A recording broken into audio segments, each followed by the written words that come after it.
നമുക്ക് ഹൈവേമ്മ കയറി ഓടണമെന്ന് യാതൊരു ഇത് ആവശ്യമില്ല. ഇരുചക്ര വാഹനങ്ങൾ ആ റോട്ടുമ്പോൾ കയറി കഴിഞ്ഞിട്ടുണ്ടെന്നുണ്ടെങ്കിൽ ആക്സിഡന്റ് എന്തായാലും ഉറപ്പാണ്. ഒരു വലിയൊരു വണ്ടി നമ്മളെ പാസ് ചെയ്ത് കഴിഞ്ഞാൽ നമ്മളിങ്ങനെ ആടി കളിക്കും.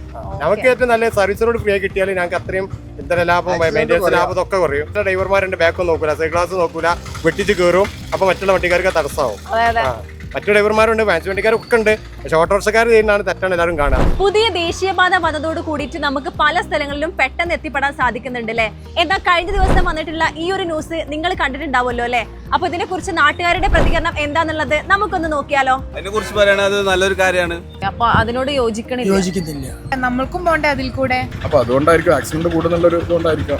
ഇരുചക്ര വാഹനങ്ങളും മൂവർണ്ണ ചക്ര വാഹനങ്ങളും നാഷണൽ ഹൈവേയിൽ പെർമിഷൻ കൊടുക്കരുത് എന്നാണ് എന്റെ അഭിപ്രായം. സർവീസ് റോഡിലൂടെ ആയിരിക്കും മിക്കവാറും ബസ്സുകൾ യാത്ര സർവീസ് നടത്തുക. സർവീസ് റോഡിലൂടെയാണ് ബസ് സ്റ്റോപ്പുകളും കാര്യങ്ങളൊക്കെ വരുന്നത്. ഒരിക്കലും നാഷണൽ ഹൈവേയിൽ ബസ് സ്റ്റോപ്പിൽ വരില്ല. അപകടം വരുത്തിയിരിക്കുന്നു എന്നുള്ളത് കൊണ്ടാവും. ഇവിടെ തന്നെ തട്ടിയാല് മറ്റേതിന്റെ പരസ്യം പറഞ്ഞ മായ ഒരു പൊടി ഉണ്ടാവില്ല കണ്ടുപിടിക്കാൻ. തട്ടിക്കഴിഞ്ഞ പോയില്ലേ. സൈഡിൽ കൂടി റോഡായാലും കുഴപ്പമില്ല, റോഡ് ഇല്ലെങ്കിലാണ് പ്രശ്നം. സർവീസ് റോഡ് ബാനോ. അപകടം കുറയും നല്ലതാണെന്നാണ് അഭിപ്രായം.